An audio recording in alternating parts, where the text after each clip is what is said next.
No maid lasted with the millionaire's little daughter, until a new maid did the impossible. The black iron gates of the Caldwell estate were as intimidating as the man who owned them. Inside lived Charles Caldwell, a millionaire businessman who could command boardrooms and silence competitors with a single glance.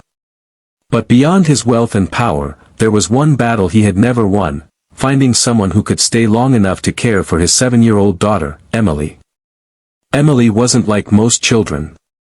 After losing her mother at the age of 4, she had retreated into a world of silence and rebellion.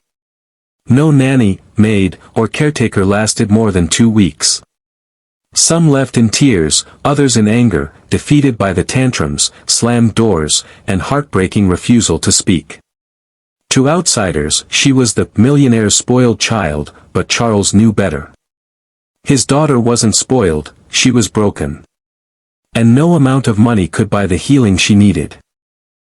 One gray morning, when yet another maid quit without warning, Charles sat at his oak desk, face buried in his hands. "Maybe she just doesn't need anyone," he muttered. But his secretary insisted on sending one last candidate, a woman named Maria, quiet, soft-spoken, and seemingly ordinary. Charles doubted she would last the day. When Maria first entered the vast marble halls, she didn't seem overwhelmed by the wealth that often intimidated newcomers. Instead, her eyes softened when she saw Emily sitting on the grand staircase, arms crossed, refusing to say hello. "You don't have to talk to me if you don't want to," Maria said gently, kneeling to Emily's level. "I'll just sit here with you." And she did. 4 hours. Without forcing, without bribing, without scolding. That evening, Charles noticed something strange. Emily hadn't screamed or slammed a door. She simply watched Maria.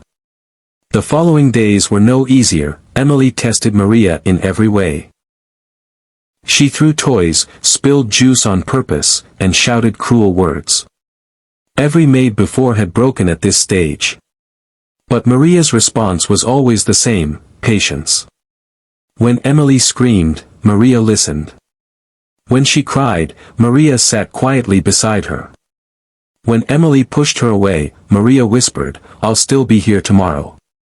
One afternoon, Charles returned early from work and froze in the doorway. For the first time in years, Emily wasn't alone. She was sitting on the floor with Maria, painting with bright watercolors.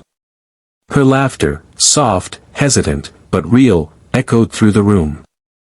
Charles felt a lump rise in his throat. Still, Emily kept her distance from her father. She wouldn't eat at the same table or look him in the eyes. Charles loved his daughter fiercely, but grief had built a wall between them he couldn't climb. One rainy night, overwhelmed by failure, he confessed to Maria, "She hates me. I don't know how to reach her." Maria looked at him firmly. "She doesn't hate you. She's afraid you'll leave her, too.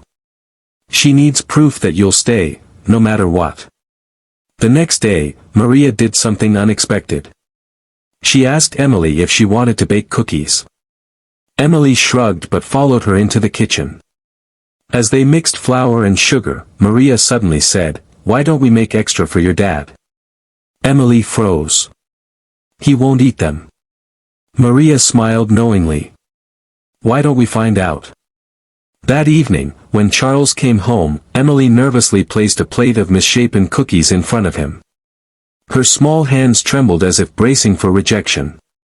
Charles picked one up, took a bite, and exaggerated a cough. "Oh no," he teased, eyes twinkling. "These are the most dangerous cookies I've ever had. I might eat them all at once."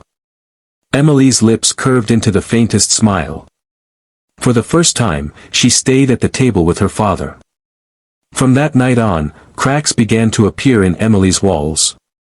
Slowly, carefully, she let her father back in, because Maria had taught her how. Maria never tried to replace Emily's mother, but she gave the little girl what she had been craving all along: consistency, patience, and love that didn't walk away. Months passed, and one evening as Charles tucked Emily into bed, she whispered words that shattered his heart wide open, "Daddy, can Maria stay forever?" Charles swallowed hard, fighting back tears. Yes, sweetheart. Forever. Maria didn't just last, she became family.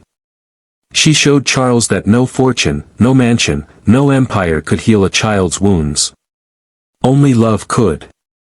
And Emily, once lost in grief, slowly bloomed again, because one woman refused to give up on her. Sometimes, the impossible isn't about wealth or power. Sometimes, it's about the quiet strength of someone who chooses to stay when others walk away. And in the grand Caldwell estate, where no maid had ever lasted, love finally found a way to stay.